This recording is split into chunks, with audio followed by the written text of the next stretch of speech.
Le ministre de l'Administration territoriale et de la décentralisation a rencontré ce matin au gouvernorat du district de Bamako les responsables et acteurs concernés par le projet RAVEC.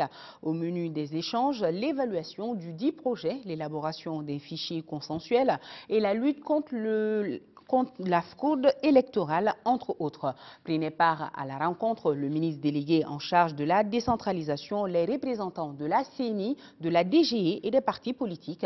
Les explications, c'est avec Mahabadou Doumbia. Les élections générales n'ont pas eu lieu en avril 2012 suite au coup d'État du 22 mars dernier.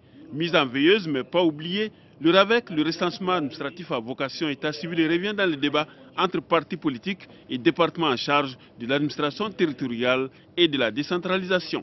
Et l'ordre du jour comportait l'état des lieux du fichier consensuel et l'évaluation du projet RAVEC.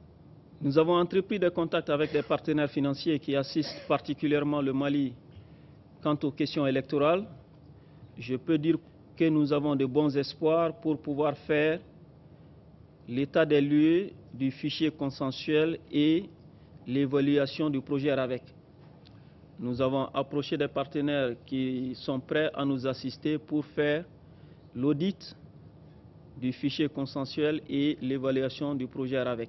À la lueur des exposés faits sur le RAVEC, les opinions politiques étaient partagées entre élections certes, mais d'abord libération des régions du nord du Mali.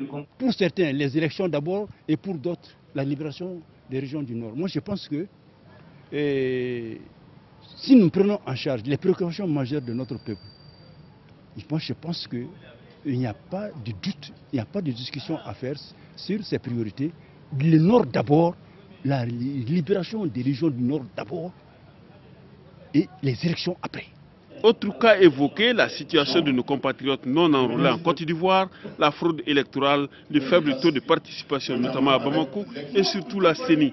Doit-elle continuer d'exister dès l'instant qu'il n'y aura plus d'élections jusqu'en 2013? Il est évident que nous devons réfléchir, à savoir au-delà de la CENI, si d'autres institutions ou organisations ou structures impliquées dans l'organisation des élections ou tout simplement dans l'animation de la vie politique, si ces structures sont adaptées à la situation actuelle.